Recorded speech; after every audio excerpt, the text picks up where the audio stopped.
Yes, yes, yes. Welcome, welcome, welcome.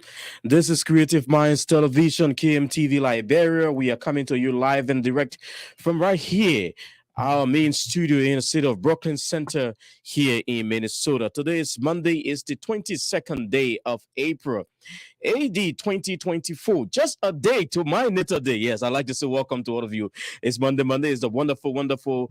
It's getting to be a warm time here in Minnesota. I'd like to welcome you to Diaspra Talk with me, Cyrus McGee, and my colleague Nathan Charles. To all of you there watching home from Liberia, from other parts of the world, from here in the diaspora, I'd like to say welcome. Let's take our team song. When we come back, we will bring you those things that we are talking about today, making news in Liberia, and of course, our Liberian diaspora community. Don't go away. We right here on the Diaspora Talk.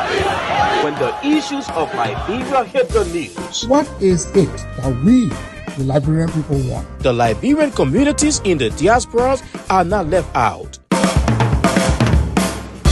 That's why Diaspora Talk is back on your screens on KMTV. in fact, the United Party is not cohesive. Be it social, political, economic, and other issues affecting Liberia and the diaspora Liberian communities. I did not expect to even make it to Hollywood.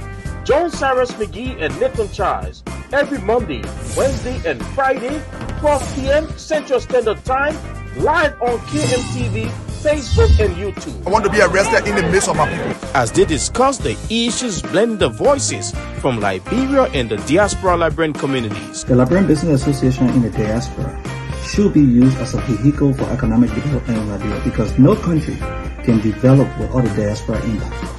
For sponsorship, call cell numbers 612-806-5896, 816-433-3979, or better still, email us at usakmtv@gmail.com. Diaspora Talk. Turn this out. People who fall in trouble, I'm not one of them. If I say something, I mean it. And if to prove me wrong, if I say that there are money spent in the legislature that are not meant for the ordinary lawmakers, it's just passing through. That's what people call money laundering. People think that when The case was blowing like because he didn't have one witness. It was only him that testified on himself behalf.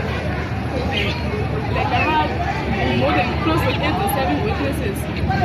And for the judge to say, oh, because it's not guilty, I don't know, but so that is anyway.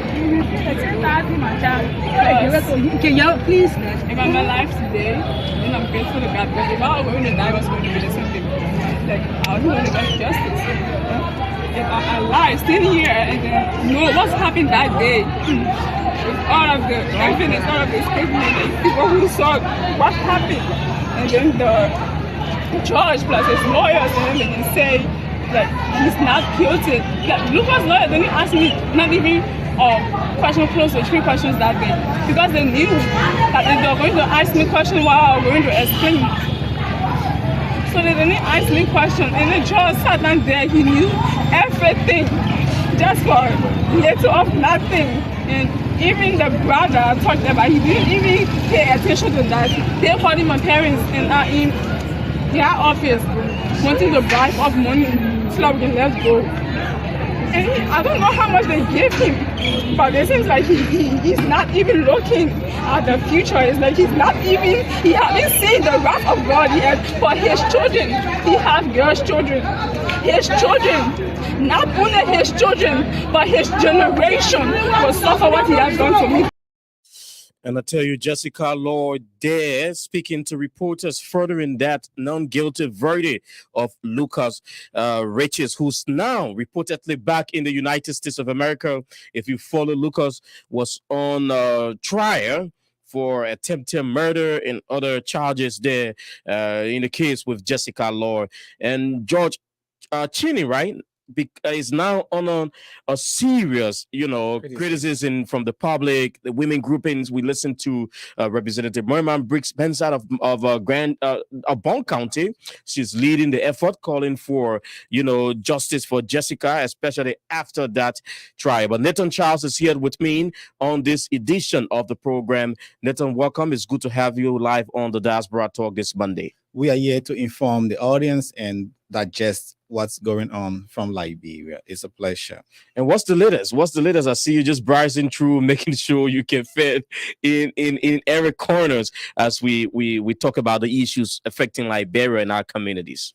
As you know, election day is just tomorrow for a grand jury in Nema County. There will be a by-election there in these two counties. The county sports tournament is heating up. As you know already, some counties advance to the finals, the quarterfinals. That is, for example, Nema and Bon counties advance to the quarterfinals. So that's another exciting tournament to watch. It's a time people unify, bring people together.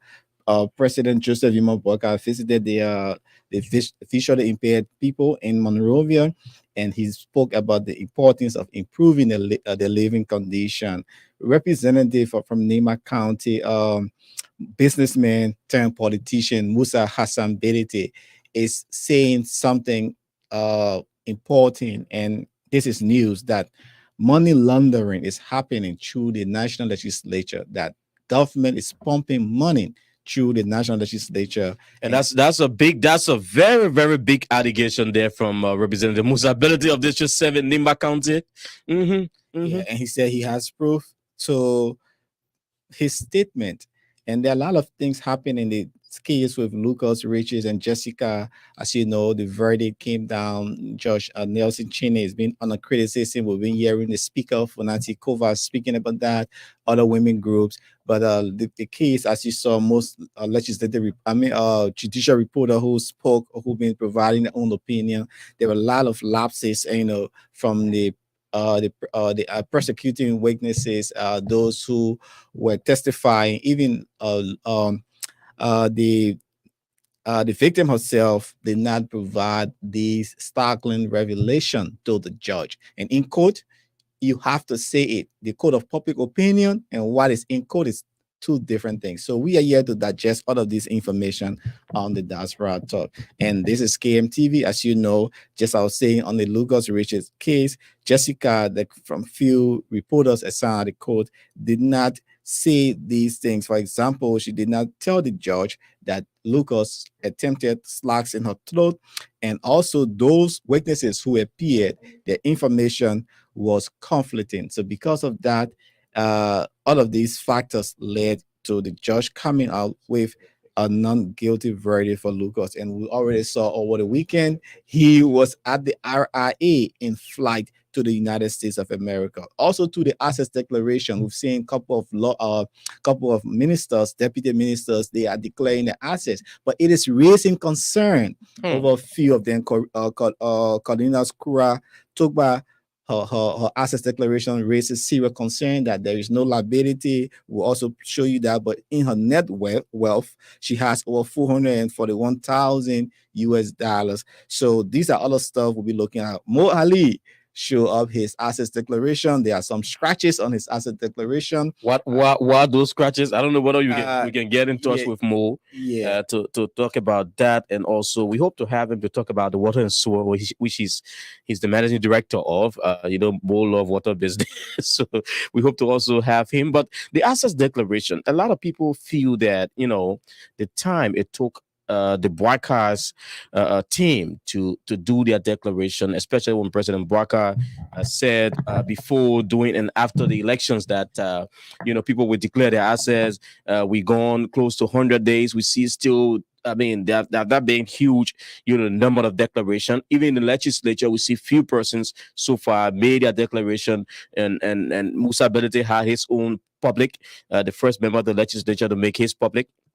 And all of these things, what sound are these sending out to our people, especially with this team claiming to be a team of integrity? That's the big question. it starts from the head. When pronouncements are made, it is important that practical action steps are taken. They said if you start to persecute the top guys, the honor guys will start to take heed. For example, Joseph Imamborka, president of Liberia, declared that hey, you need to declare your assets. We saw lawmakers asking these government officials when they go there, have you declared your assets? Have you declared? Some took the assets in sealed paper. Some already, few of them, I can say like 0.1% of them declared the assets before they went there. Now we've seen it taking some time. I think it's important people declare the asset because it tells you that how much you had, how much you will get, right, and how much you are living with. So it is important. It is not to say you about the witch hunt. It's just for transparency. We all speak about transparency and accountability.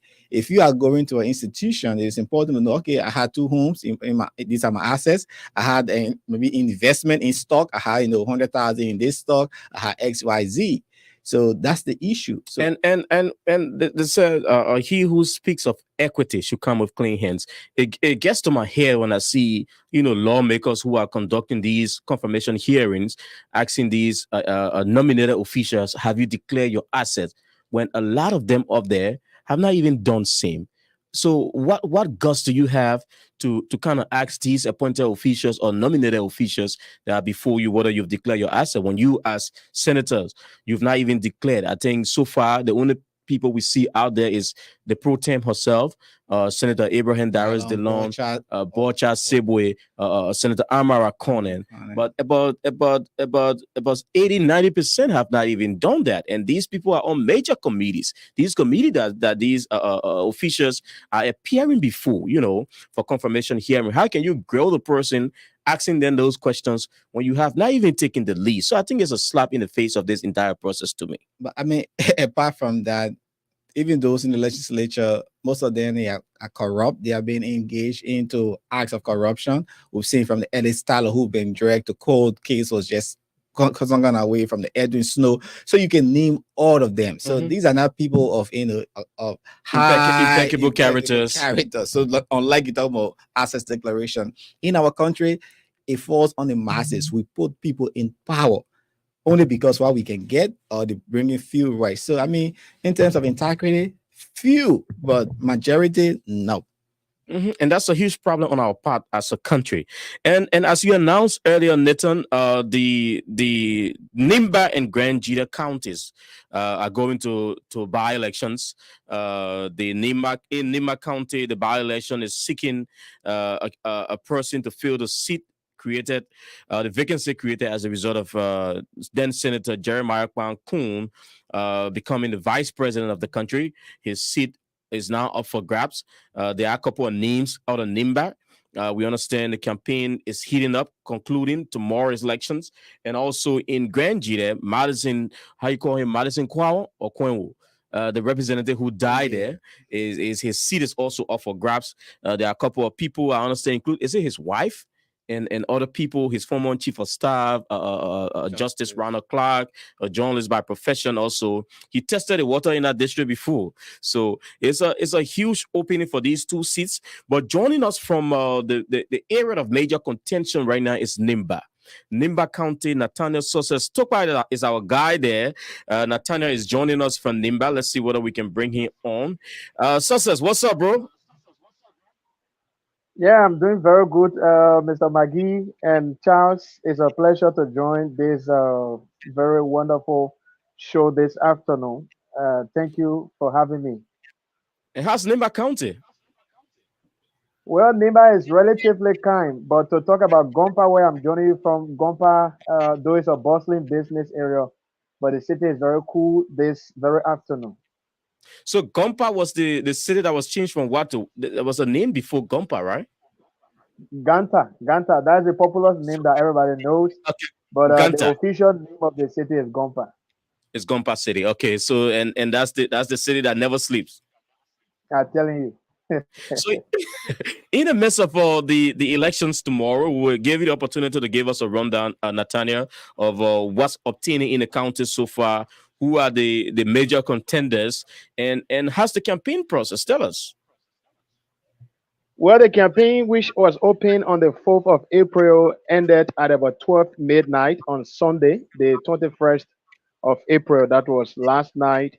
The campaign officially came to an end as per the times table given by the National Elections Commission. So, out of the let's say contenders, the four contestants brought down curtain on their campaign activities at about 12 midnight last night. So that means today, let's say on yesterday or today, the processes leading to next setting up all of the formalities or procedures leading to a peaceful and conduct of the elections or much anticipated elections is on tomorrow, where we are expecting over 300,000 registered voters to go to the poll across the 9 electoral districts of Niba County tomorrow to exercise their franchise as citizens of this county and citizens of Liberia as they look to see who steps in to take on the vacant seat that has been left by former Senator, now Vice President of the Republic of Liberia, His Excellency Jeremiah Kung, tomorrow. So yes, it's been a heated process. Like Nimba is if you talk about counties of political tension, you always mention Nimba, and Nimba is a major stake in the body politics, the Liberian body politics. So yes, tomorrow elections there are four contenders. You have former Senator Thomas Gupi, who was defeated in the 2020 midterm election, is in the race. He's back. He hopes and has the belief and faith that he can reclaim his position as a senator of Nimba. And you also have the 2023 defeated candidate in the elections who lost to Senator Prince Yomi Johnson Yadi Twain Jr. is contesting. Also have another defeated candidate from the 2023 elections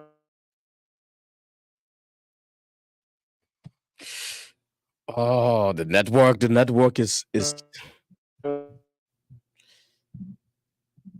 the network is kind of jamming us there, and Natanya is let's see whether we can have him, make some adjustments. But Nathan, you Yeah, heard it. yeah. A So group of as defeated candidates now in this race. Yeah, so if you look at the image on the screen here, it says Nima County independent male 0%, female 0%, full male candidate that is about 100%, like he was saying. The Mhm. full candidates, he was naming them. If you look at the total number of people who contesting, it's about 4%. There is no female. Why in the House of Representatives for Grand Gila County, you had independent one person, Mhm. female 3% contesting females, and you have 11 male contestant in that position. But look at briefly the chart sheet here from the National Elections Commission for those who are contesting Saras Mhm. in Grand Gila County, following the death of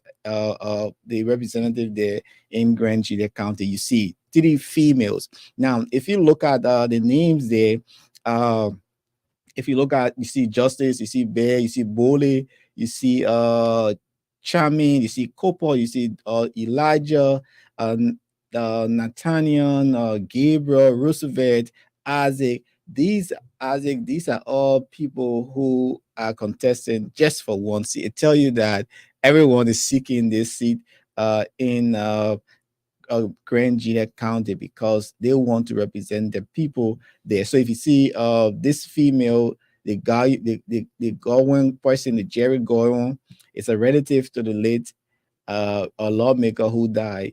So people are contesting for this one seat, and we hope that the National Elections Commission have come up with the ruling that hey, election day is tomorrow, and campaign will officially end.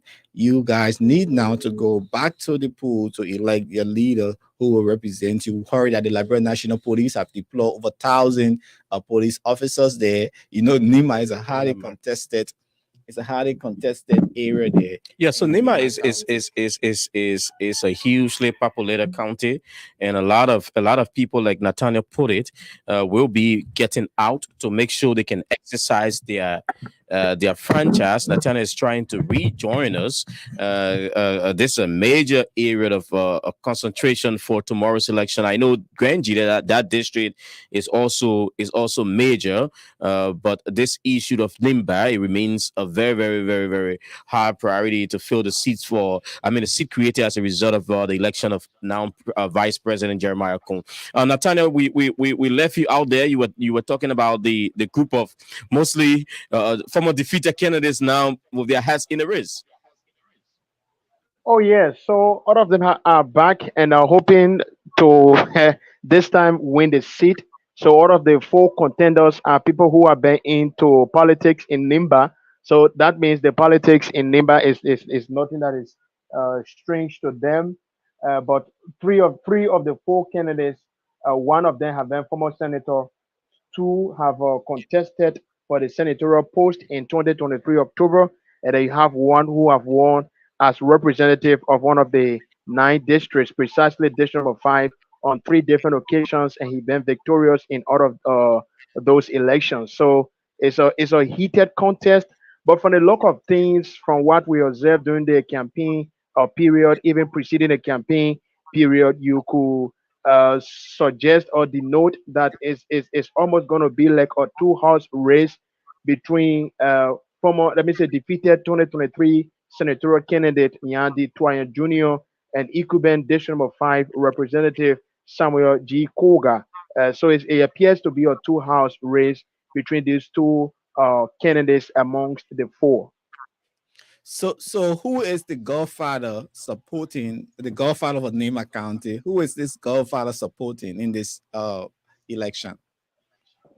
Well, from the onset, it was being said or it was expected that the godfather, Senator Prince Yomi Johnson, who has a major stake not just in Niba politics but Liberian politics by extension, was going the way of Yandi Twain based on consensus during the runoff of the 2023 presidential elections, where Honorable Twain, who had been a United Partisans ever since he came into politics over a decade back, has been a die Unity partisan, was being left out. Unity Party did not feature him, despite him insisting that he was going to contest in the elections based on the conglomeration or agreement between the MDR and the United Party in the elections. So he went on to contest, but after he lost the election, they still came back and he had to go back to his mother party, the United Party, to still contest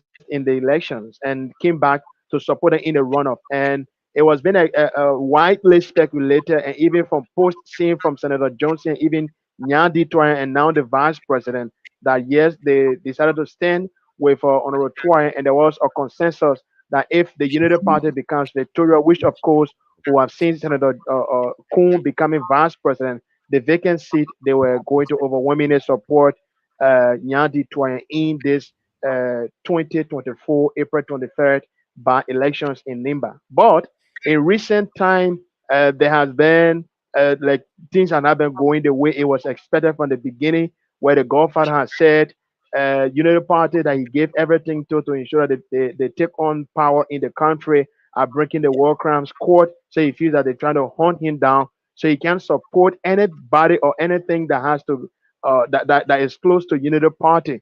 On that note, you can say that he's not supporting Honorable Yan D. Twain Jr., right? He's not supporting him.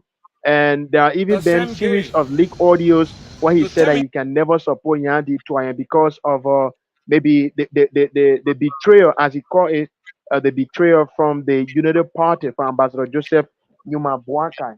So it appears like he's supporting, there's nothing official, but what we've been hearing is that he's supporting uh, uh, uh, uh, Representative Thomas, that's now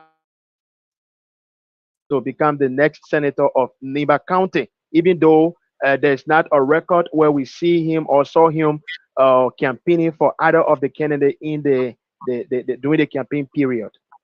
And which ticket is he on? Thomas Groupie. Which political party ticket?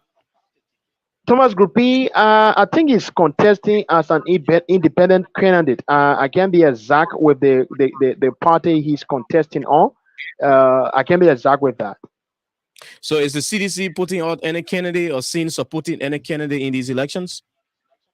No, we haven't seen CDC but there have been some stakeholders of the CDC who have been divided in the county, supporting, uh, pledging their support to the candidate they feel best suited for them individually. But as a party, no, the CDC has never come out to say that they are throwing their hearts or throwing their weights behind either of the four candidates, especially two leading contenders. That's Yan or Samuel G. Koga.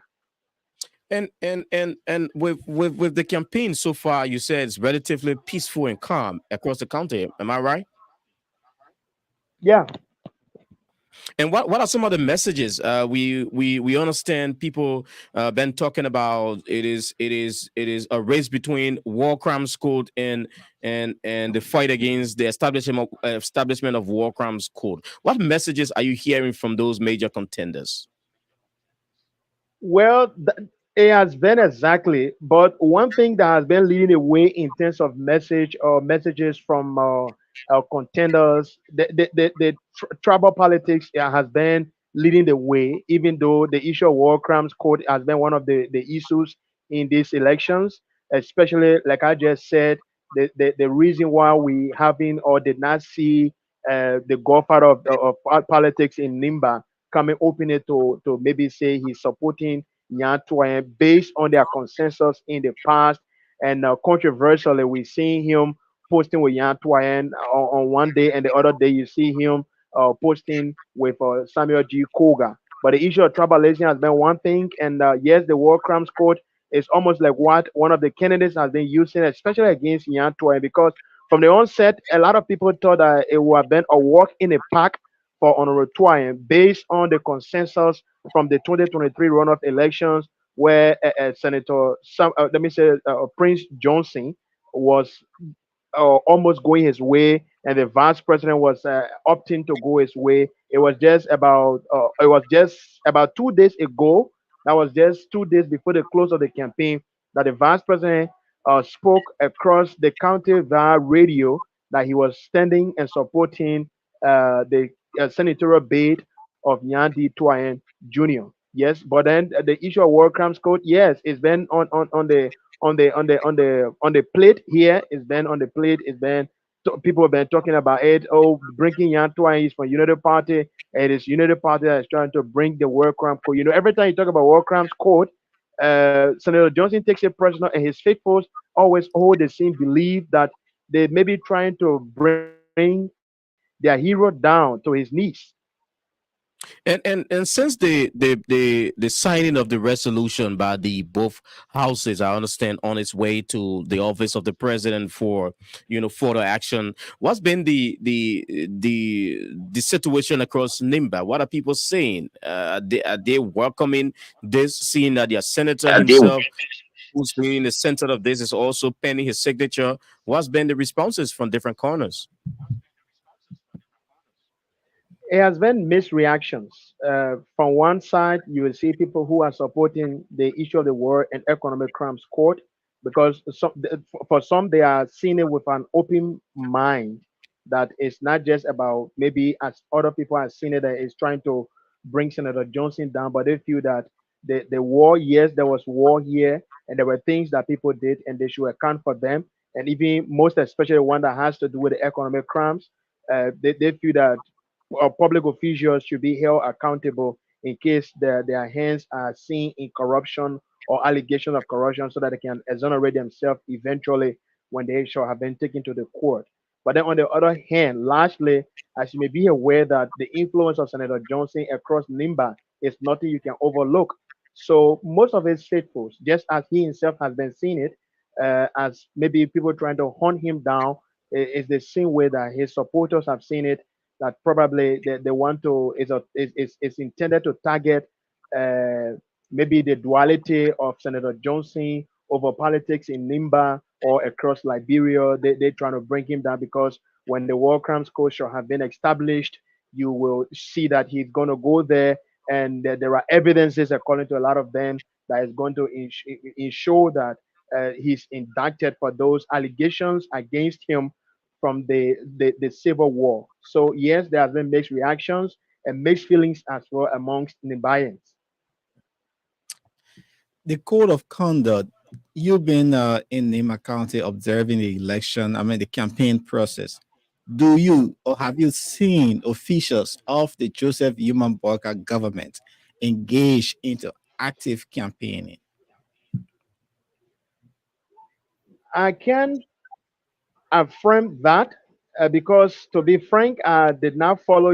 Most of the campaign in the senatorial by-election was were being done mostly in the remote places or the deeper part of the counties. They had to reach places because the candidates is like everybody got a new lessons. They feel that those places are where you really get the numbers from, especially deeper part of District 5, District 4, and even some part of District 6. Those are hard to reach places, and they feel that votes that come from there are envelope votes. So most of their attentions were attracted to those places, and it was difficult for ordinary people or ordinary journalists to just reach to those places. But from what we saw around, no, I can say I did not see that. That maybe you will see, or maybe somebody who has been appointed as city mayor, or somebody who have been appointed as this running campaign, even though some of them came out to yes openly say that they're supporting X, Y, and Z candidate in the elections. But probably to I mean say to see them leading the way in the campaign, no, I did not see that. All right, Nathaniel. I know on the other hand, you are wearing a huge cap in D, covering the National County Sports Meet. And congratulations, your county selected you as head of their media team, right? Yeah, yeah. And how has it been so far in the preliminaries, leading up to the I quarterfinals? said, man, how much was the salary? What's How the much was the salary? salary? That's okay for nothing else. No, we got people the best Oh, salary. transparency. How much did they pay you? Transparency. Well, congratulations Not indeed not for not Bergman. nothing, Mr. Charles, nothing. In Library, people can be position make things hard for other people that get small thing. When they hear the name and they hear the position, they feel like you're really getting something, but nothing at all. I can say nothing. But we're just So, doing them because we feel it's about serving the county. so run us through just before we leave you. Run us through. You're keeping your eyes on the National County Sports Meet. As a matter of fact, you are that's your love. Your love is sports coverage, and you're doing very good with that. We are so proud to have you as part of our team. Just give us a run up. So far, teams are now getting prepared for the Samarkand Sports Complex. What have you seen so far? What are some of those side attractions that you think you can alert the public about?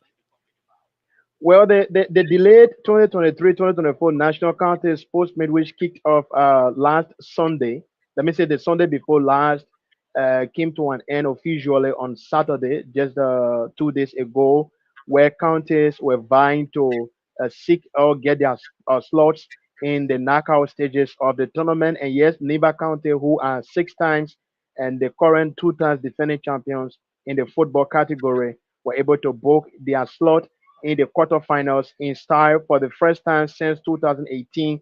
That Neighbor County came out of their group as the group winners. In the last 6 editions or 5 editions, they've come out as group runners up, especially in the football category. But on Saturday, we saw them coming out bigly from a goal down to win 3-1 against Riverside County, who also were desperate to make their way to the Samuel Canado Sports Complex. So yes, and across the county, three of the four host counties, that is River G, Montserrat, and Nimba, were able to find their way to the quarterfinal stages.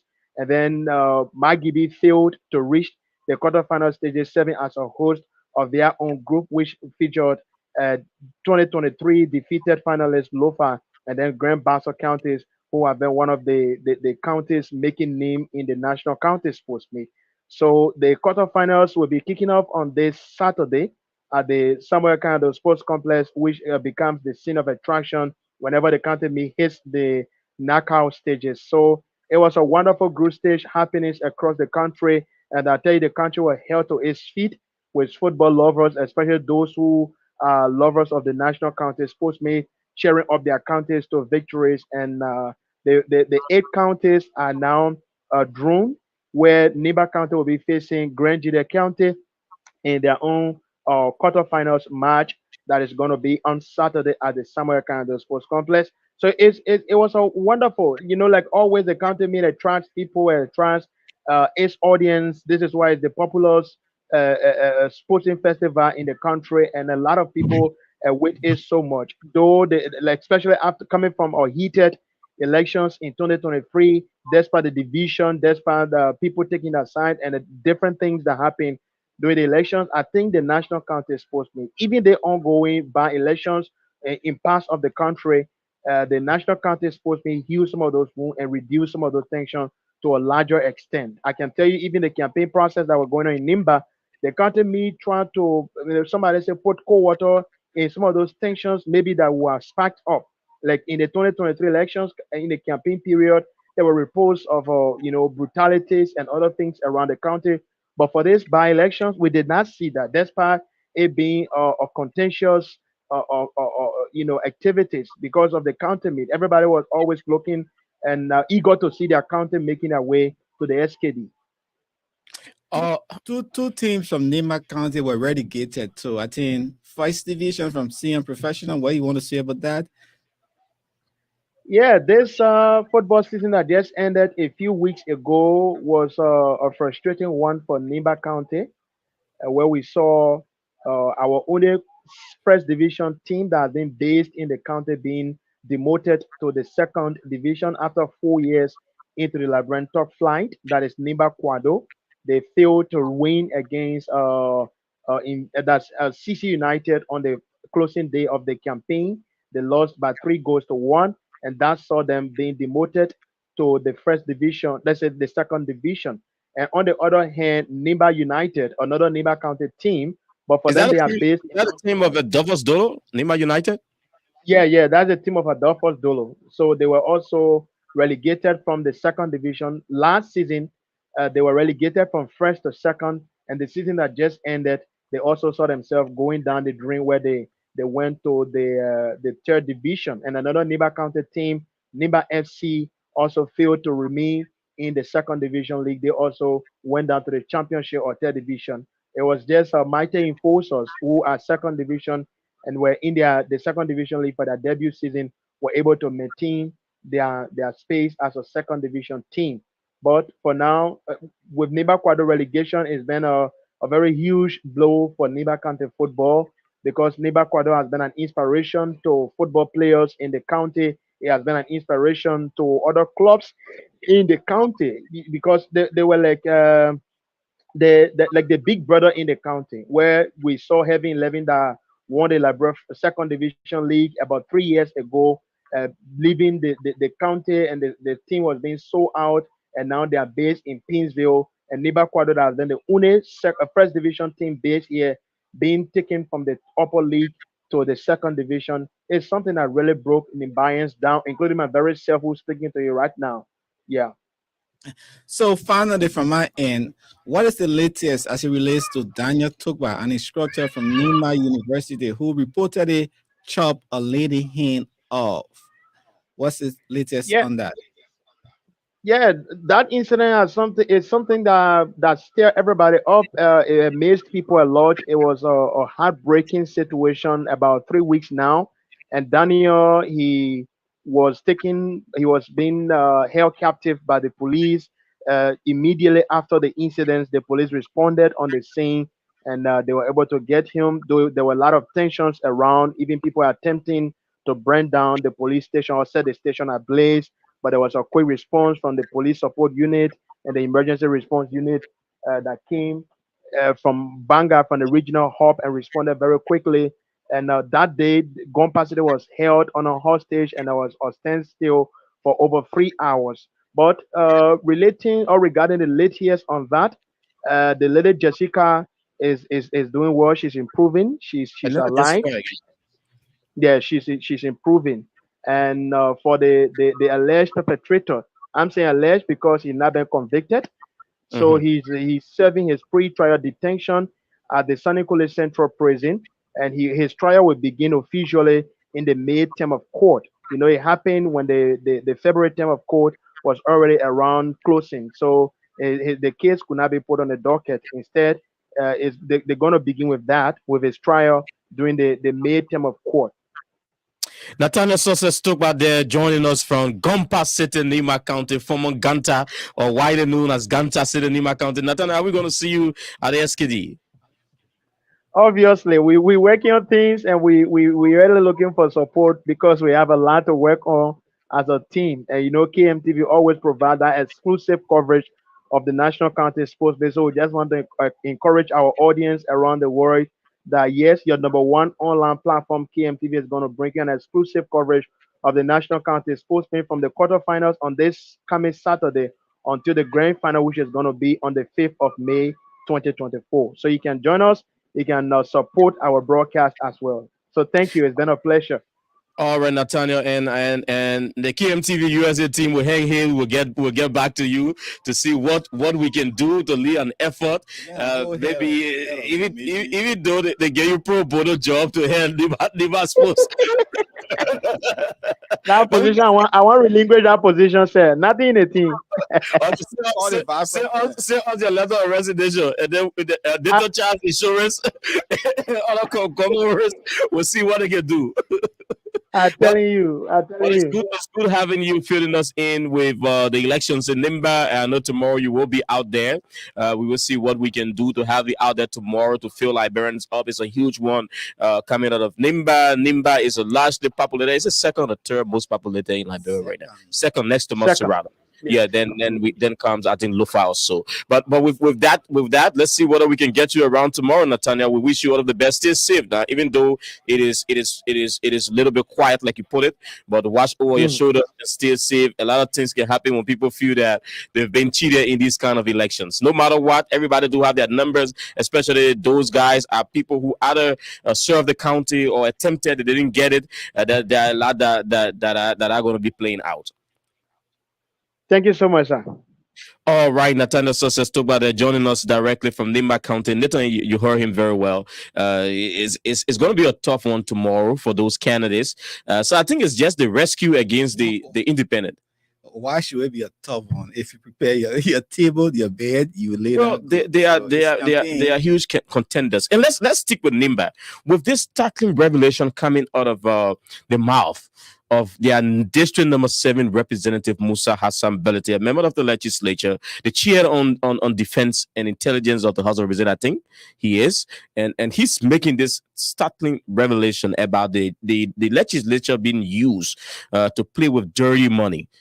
Dirty money, something people will feel that is money laundering. Let's listen to Representative Musa Hassan Belati on a local talk show. I think it was today, earlier today. That's OKFM. Courtesy to them for this video. I'm telling you, the monies have gone through the legislature that are not meant for the legislature. They only pass through the legislature. I dare anybody to prove me otherwise. You could fall in trouble, Belati. Let's go. I'm ready for it. At the end of the day, the people who fall in trouble, I'm not one of them. If I say something, I mean it. And if to prove me wrong, if I say that there are money spent in the legislature that are not meant for the ordinary lawmakers, it's just passing through. That's what people call money laundering. People think that when they say money laundering means you pass the money somewhere just to clean it, to take it out. You think you need to put in place system? Because if there's no system at the legislature, system to audit, my brother, they have common sense audit. The people receive $273 million from 2018 to 2020, and they receive it, right? There are record to central bank of who received that money, the company that money was paid to. Those trade can be followed, and that audit can uncover what I'm talking about. Okay? If you take the money and write fine document and say this is for this, it's going somewhere else. If you're going to a company that does not even do that, if you're going to an entity that doesn't even exist, then that's money laundering. Go prove me wrong. I want to be proven wrong. You still hesitate that if all is not well, you will take the GSC to court. No, there's no question about it. I made that decision already. You made it. That decision is made. As I'm speaking to you, my team is preparing my letter to the GSC. law. The Supreme Court is there, and I'm going to revert to them. So the other caller say, if you say the election was fraudulent, it means the one that brought you to power too was fraudulent. Then you should not be ordered. The presidential election was fraudulent. Oh, the representative was not fraudulent, eh? No. Musa Hassan Benete and little I can jokingly tell people that Benete is the Trump of Liberia. The guy has been the quote more times than any other. But you listen to him. The revelation is startling indeed, but it's very serious. He's raising, serious points because the legislature, like he put it, all of those years, I've not even in my lifetime heard about an audit of the legislature. I covered that place for over 4 years. There was not a day we heard about audit. So when he's talking about this, he's inside. He's an insider, or chairman of a major committee, security, and he's speaking this out. I think there is something smelling somewhere. Well, I think every government comes in for a reason. So they are lawmakers. They have come in. I think when they came in, they asked the GSC and other people to come in and do an audit for them so they can know how they start and where they're starting from.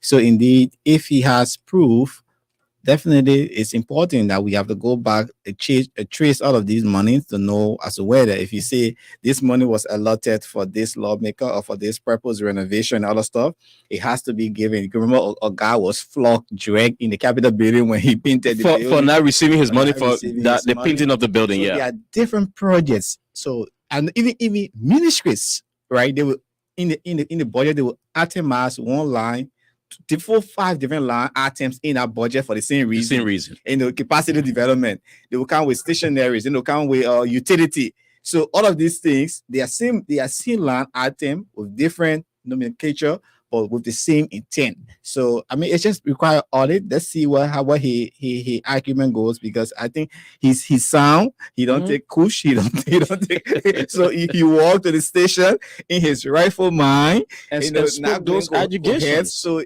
yeah, it was purposely meditated, and he knew what he was saying. So you can say he was coerced or he was pressured to say these things. So and it goes both ways, both the legislature, the executive. The executive monies that are allotted into the budget, whether they are used, for those intended, purposes or whatever that were allotted for. We still see these people sit before these budget committees. Performance report. With all performance report. Where is the performance report? You told us you're going to furnish this school in Grand Bassa County, and you're coming back for another round of money. For this, what did you do? Are they doing their oversight responsibilities? That's one key thing. Some lawmakers don't even visit their districts. You should be the first person to visit your district, knowing that you sat on Capitol Hill, you allotted monies for these projects. You should be an eye. Some of them don't even have offices in their counties, apart from their Capitol Hill. Who do you blame? The people themselves. So that's why I will trust that Benetton must be backed in this. The legislature needs an audit. Even the executive, everywhere. Because you and I know that they pump money through the EPS, through the security, through other areas, and they cannot be audited. And now let's look at this one. An hour ago, these officers from the Executive Protective Service, dismissed officers. We saw last week, some of them were chased in the streets of Monrovia. One of them display his arm on live TV that he was dismissed, and his arm was not taken from him. According to him, there are over 300 that were dismissed. Some of them, their weapons are still with them. They are still loaded. That is something that is a serious national security threat, a threat to our president, because these are people who knows exactly the inner cycle of the presidency. Apart from the presidency, those that cover the vice president, the Senate pro tem, the speaker, and other diplomats, other officials, as the executive may deem it necessary to provide executive protection service for. So letting them go on grounds that some of them are partisans. We know that some people cross the line. We saw people in party t-shirt doing election in arm. That those photos surface on Facebook, but to just bundle 300 plus people is something. And they just presented this petition like an hour plus ago before the legislature. Let's listen to what some of the things they are counting in their petition. Our service with our legal basics. During the year AD 2018, between the month of May and June, we were recruited by the authority of the EPS as a conduct of briefing of the strength of the EPS in providing security protection for VIPs in line with national security. The EPS authority in 2018 provided official employment letters indicating our various employments for a 3-month probationary period in keeping with Section 13.1 of the Decent Act of Liberia 2015. After successfully serving our probationary period, the EPS administration conducted an assessment of the performance of each of the agents and wrote official employment letters permanently employing all agents concerned. We have all been serving the EPS diligently and professionally since 2018 up to present, when the current leadership of the EPS in that we have not determined that they have not determined that we meet the minimum requirement of the EPS. We are not minimal. This statement indicates that where are minimum entrance requirement into the EPS, but none of such requirements, that all the officers concerned did not meet these requirements. Our right to survival and that of our family rights our family rights and dependent are critical in this state. I thank you that we were associated with parties. While they told us that we did not meet the minimum entry requirement of the GSC audit. How many of you are we talking about? Before coming to the public, have you been able to seek some legal redress as it relates to the current situation? Yes. And how many of you in this? So what did the lawyer say? My name is Henson and I report for Truth FM. Thank you. True FM.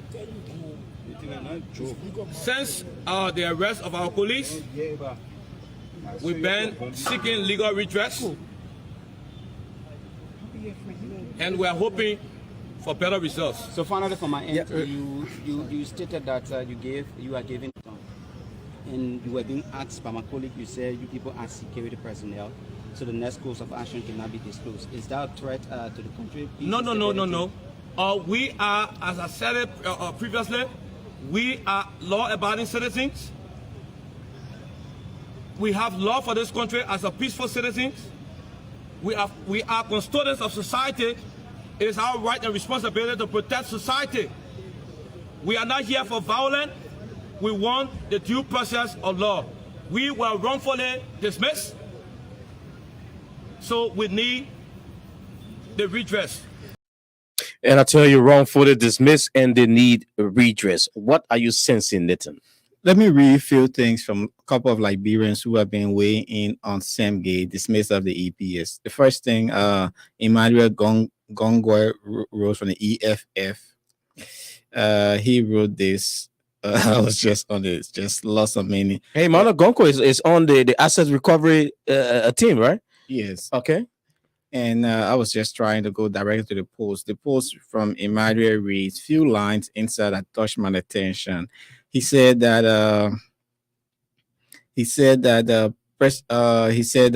let's send Gay and his political masters dictating the course of his current dismissal action. Know that in the game of politics, there is no permanent enemy. Your enemy of yesterday can become your loyal supporters of today, depending on how you approach the issue surrounding them. We cannot risk the security of the state in the name of reforms that are not practical within the contemporary environment. Few lines again in his comment, he said, Same guy was very rude towards me the other day at the president's house. And I was like, wait, how did this fellow even got his training? And from where did he get his training? The EPA is already disorganized under Gay's leadership, and it's a huge risk for our president and his family. Listening to the guys from 2018, according to them, they did not meet GSC audit. They are procedure, right? This minister, they are procedure in going with these things. As somebody said, these guys are already trained.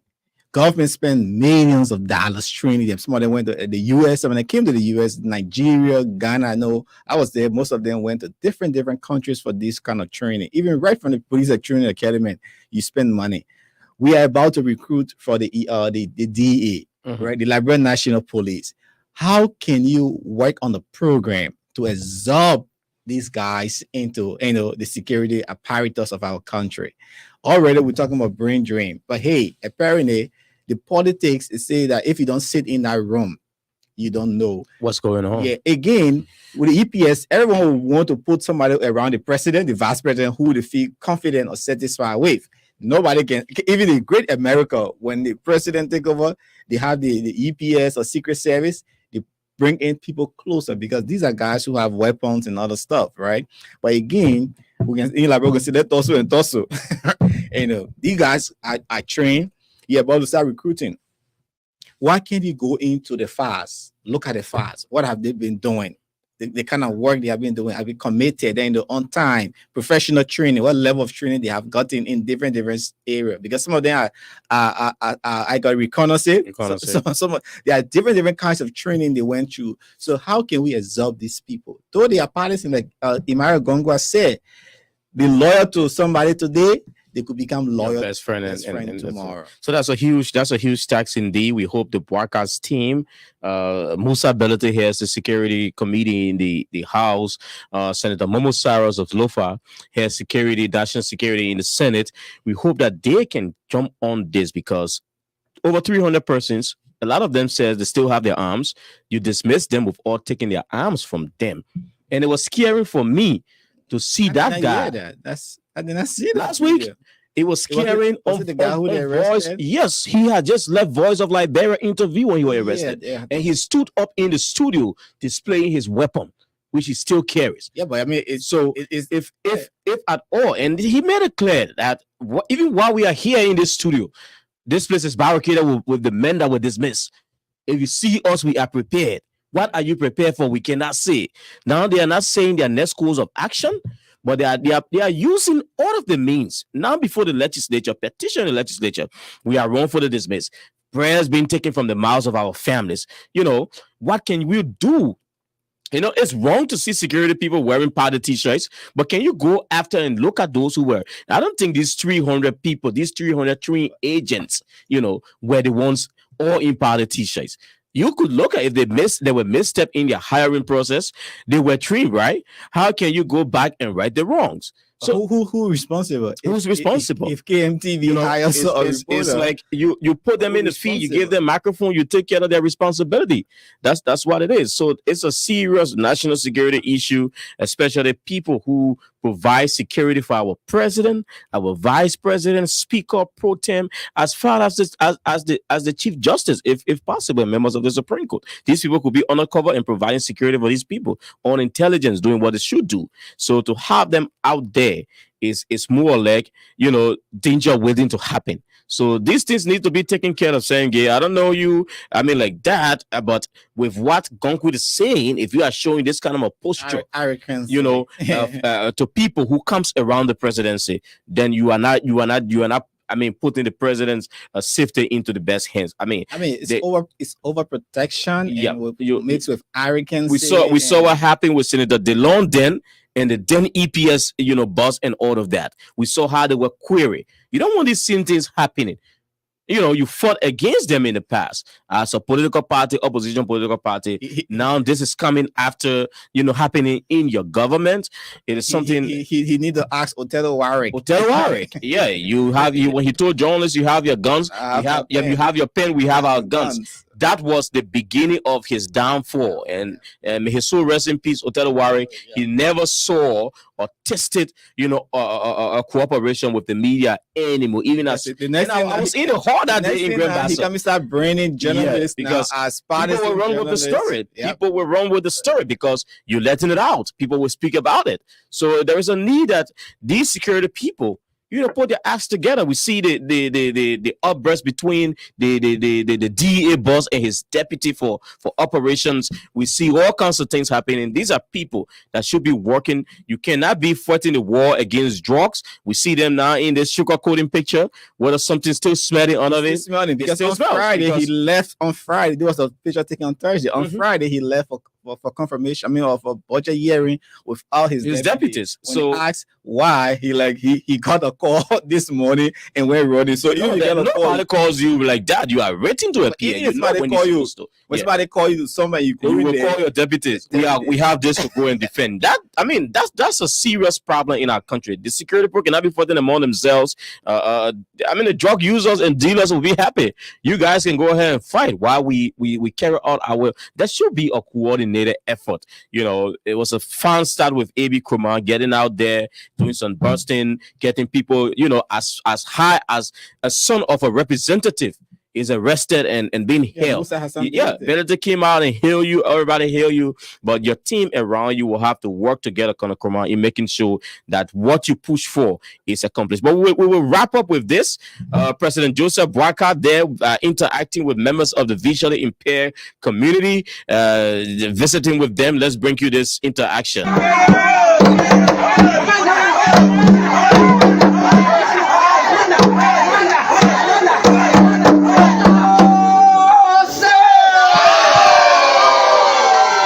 We have a lot of with the students, for the matter of fact, the students are here, they are more than 45. And we got integrated and other students are attending colleges and mainstream schools. But the entire membership of the institution around Monrovia and entire right here. The center right here, we are more than 75 persons.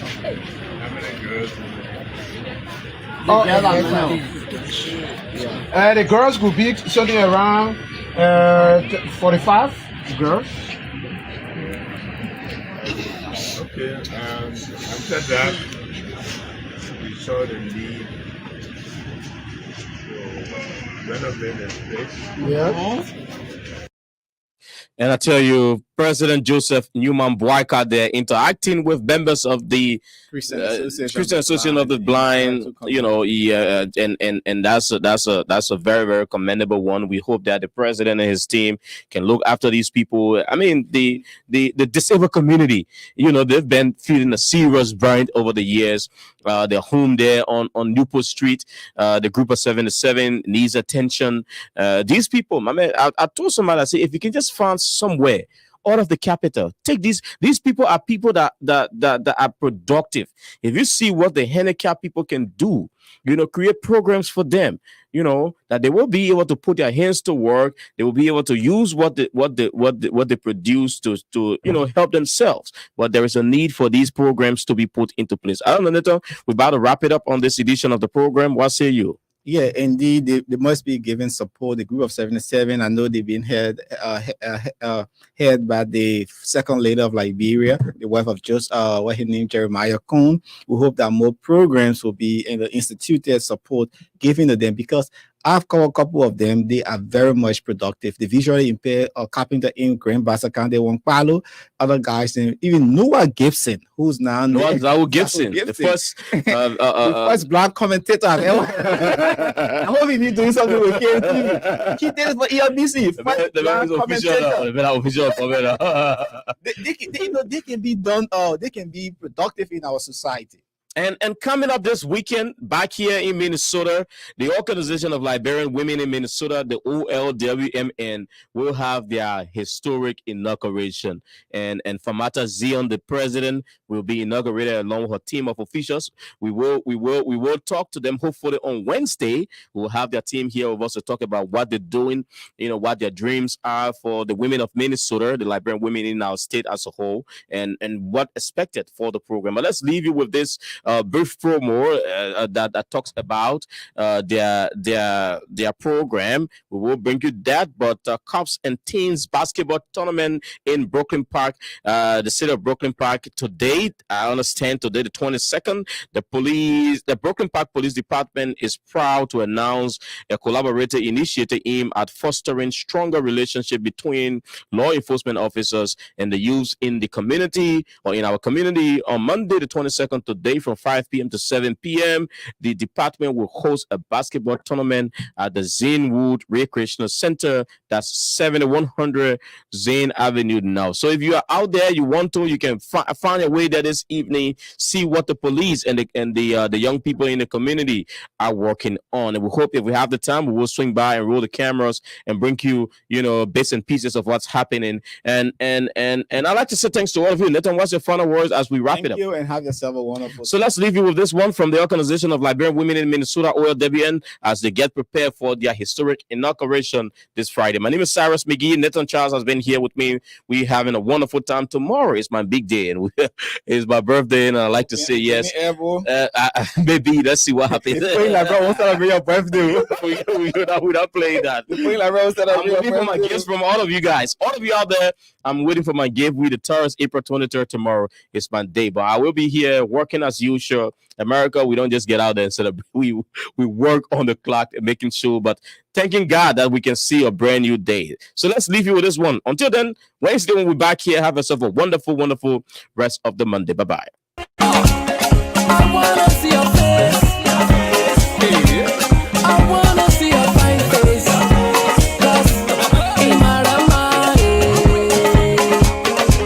girl, I just wanna see your face. I wanna see your face. I wanna see your fine face. In my sugar, oh sugar, your love sweet me past sugar. I just wanna let you know, say you are so beautiful.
My people, you're hello. My name Glenda, yeah? Okay. So, my brother living in Minnesota, here west. Their business is called Grateful Family African Markets. Cyrus McGee, they live in Minnesota. I live in Timbuktu. I order my products. Dry red medicine. You see it? African store that Liberian men own it. Even though we live into the same place, I made my list of what I want. Fresh soft pork, smoked fish, needle. I love needle and farina. Needle. My 2 bags of Gary Yako farina, my St. Louis sugar, my country soda for tobacco. That Liberian men own a business, so instead of me taking my money and go spend it to the Ghana market or the Nigerian market, my brother open African shop. Ghana men will not see my money again no more. Tabasoya soda, the country soda for all the Loma people, Joseph Boyka people that are soda here. They want the other soda, you know, you put it in the potato grains. And you know, you see my auntie here, she knows, show her face there. She don't want to be cooking all the day for me to eat. Oh, and then, so I told you, 2 bags of curry and this. Then I have 2 bottles of, one is tabagi, show you that good. Tabagi oil, palm oil, 1 palm oil, 1 tabagi oil. All that thing here, all that thing here, the man living in Minnesota. I gave him my order. Same day, he went to the mail people, the post office, and he made all the thing here, all the plated here, that only $106. Very reasonable. If I come in to buy it in, they quick people state, they play while living, that almost $200. Allah. Oh. Very reasonable. Cyrus McGee. They made a web. They opened a little small business in Minnesota. We gotta support them. I'm begging you. They mail it. I can see. I think I gave him my order on Tuesday. Today, Thursday. My darling here, she know how to do the little dry rest. One of the small pork I happen for in this, and you see it. When I finish soaking my farina in the needle here, but on a serious note, we have to support our own. This is the whole thing about the video. Support Cyrus McGee and his wife business, Grateful Family African Market. You call him, you tell him what you want, he will look for what you want in the store. He will make sure you send him the list, he will find it, he will send you the price, and he will mail your products. I don't have to go to any store. That Sarah and wife will go to the market for me now. I just tell them what I want and they will buy it. No more we clinic go to Kanaman shop. I say I like the people, I let the people because my children they like. But you know what I mean? You see my little milk, and they need. I'm also St. Louis. You know what they sugar that I want Liberian sugar here. St. Louis. Cyrus, good job. Good customer service. Good business. My boy, go buy the people thing. See here? Tobacco off for all the Loma people. Country soda. All the way.